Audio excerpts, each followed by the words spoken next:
Hey guys, Mike here with WeWatchedAMovie, and yes, I do look like I'm in an 80s love story on daytime TV with the blurriness coming out of here. I also look like I'm being abducted by aliens. Watch this.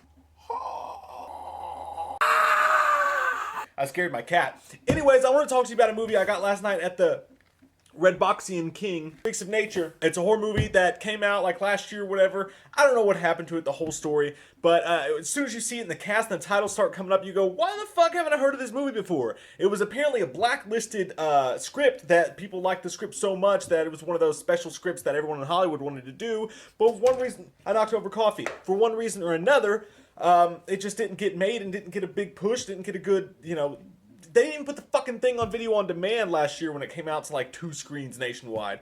But anyways, that's neither here nor there. The cast in this movie's crazy. As Nicholas Braun plays this kid named Dag. There's Mackenzie Davis, who you'll know as the really, really gorgeous, awesome actress Mackenzie Davis from *Halt and Catch Fire*, one of my favorite TV shows. Name's Petra. There's Josh Fadem. There's Dennis Leary's in this movie for a minute. Ed Westwick. Keegan Michael Key from Key and Peele. There's Bob Odenkirk. Yeah. Saul is in this movie. Joanne Cusack, it's weird. I think I would have sex with her. Patton Oswalt's in this movie. There's a whole bunch of freaking people in this movie, and it looks good. It's filmed well. The movie starts off, and you're asking Mike, what is it about? Shut the fuck up and tell us what it's about. And I'm going to. I've had a lot of coffee this morning. This is what I'm like in the mornings. There's a town that lives with zombies. They live in peace with zombies. They block them off to their own area and feed them like little sardine cans of brains to keep them calm. They put things on their neck to like scan them, and like every time they go to try to bite somebody for brains, they get shocked. So the zombies go to school and shit. And also you've got vampires who live at the schools who are just kind of dickbags. And they all live cohesively with the humans. So it's just like when the movie starts, they just they don't explain it or anything. That's just the way shit is. And it's kind of really fun.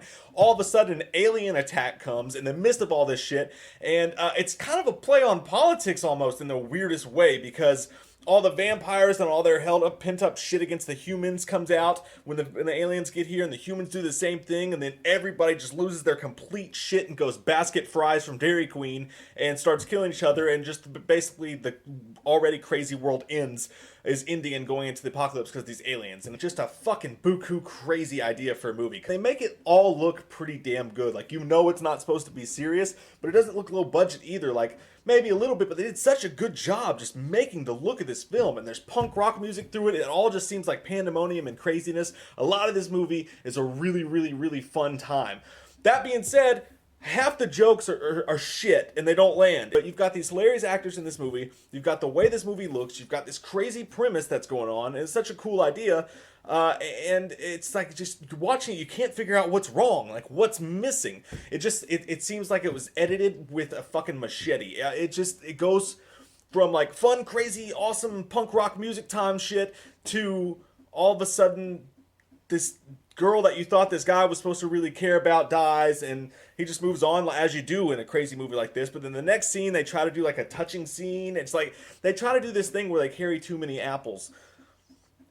You never want to carry too many apples.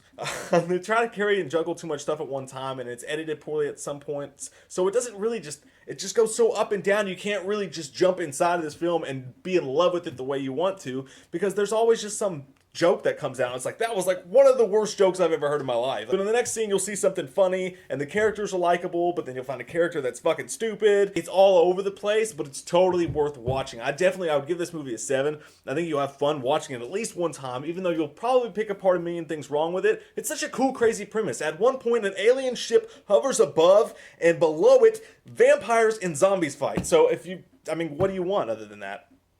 I don't know, you gotta see it. So Redbox for $1, totally worth seeing. I give it a 7 because I just like the way this movie feels. I like the balls of this movie from time to time, and the way that they did certain things. So definitely check out Freaks of Nature, guys. It's also on Xbox for like $4.99, I think. Maybe I'm wrong. Maybe it's $6.99. Who the fuck knows? I'm not on the Price is Right. Yeah, sorry for the blurry weirdness of it. Sorry for the blurry weirdness of this review. I wanted to do it on my phone. I've been doing that a lot more. I can see things in it, and it feels more personal, and I just like the way it touches. By the way, I'm thinking about doing a man versus movie of the Star Trek movies, which all just came out on DVD, Blu-ray. So I'm thinking about doing that. Let me know what you guys think. Comment down below what you guys thought about Freaks of Nature, and what's your relationship with the Redbox? Do you guys watch it on Redbox ever? Tell me down below. Let me know. I love your faces. Follow us at WeWatchedAMovie on Twitter. Until next time, click that subscribe button and get some wham up in you.